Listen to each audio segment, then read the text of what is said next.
बिहार में जो सक्षमता एग्जाम लेने की बात कही जा रही है वो किस हद तक सही है, इस पर जब टीचरों से बात किया गया तो उनका साफ तौर पर कहना है कि एग्जाम देने के लिए हम तो तैयार हैं, लेकिन सभी विभागों में इस तरह का एग्जाम होना चाहिए। पुलिस वालों को भी दौड़ाइए और चेक कीजिए कि वो कितना सक्षम है पुलिस विभाग में रहने के लिए। तो इस तरह का जो आदेश जारी किया गया है कि सक्षमता एग्जाम देना होगा टीचरों को, वरना उन्हें उनके पद से हटा दिया जाएगा अगर वो पास नहीं करते हैं तो कहीं ना कहीं उनको इसका विरोध कर रहे हैं और कह रहे हैं कि हम चाहते हैं कि सरकार इस पर अपनी प्रतिक्रिया जो है वो खुल कर दे, और हम भी देखना चाहते हैं कि सरकार जो है किस हद तक गिर जा रही है शिक्षकों के प्रति। क्योंकि जो शिक्षक हैं जो योगदान दे रहे हैं अपने स्कूलों में और उन ऊपर जो सवाल खड़े किए जा रहे हैं, शिक्षकों पर तमाम तरह के जो आरोप लगाए जाते हैं, इसलिए जो शिक्षक है वो नाखुश है और साफ तौर पर कह रहे हैं कि हम चाहते हैं कि सरकार इस पर अपनी खुल को प्रतिक्रिया दे और बताए कि हमें क्या सक्षमता एग्जाम देना होगा। अगर देना होगा तो हम देने को तैयार है, लेकिन अब बाकी अन्य विभागों में भी सक्षमता एग्जाम लेना चाहिए, क्योंकि वो लोग भी सक्षम है या नहीं यह जांचने की ज़रूरत है। जिस तरह से एक टीचर को जांचना जरूरी है क्योंकि वो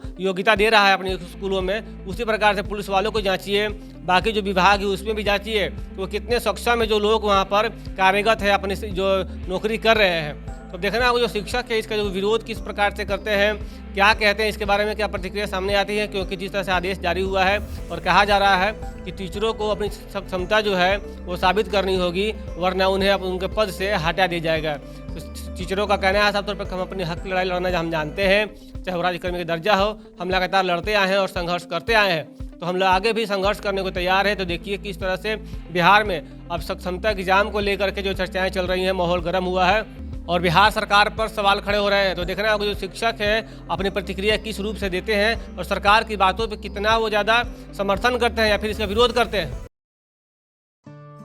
दीक्षांत एडुटेक लाया है दीक्षांत डिजिटल क्लास। दीक्षांत डिजिटल क्लास का उपयोग कर छात्र बना सकते हैं पढ़ाई को बेहद आसान और मजेदार। दीक्षांत डिजिटल क्लास को स्कूल में बैठकर देखना है तो पेन ड्राइव और स्मार्ट टीवी बनेगा सही माध्यम। चलिए अब ये भी जानते हैं कि दीक्षांत डिजिटल क्लास का फी स्ट्रक्चर क्या होगा।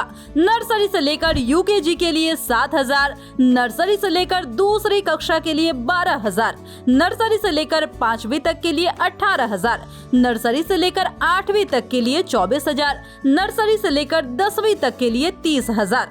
अगर आपको डेमो करना है तो उसके लिए आप दीक्षांत डिजिटल क्लास के यूट्यूब चैनल को विजिट कर सकते हैं। हमारे यूट्यूब चैनल को सब्सक्राइब और फेसबुक पेज को लाइक करना ना भूले। धन्यवाद।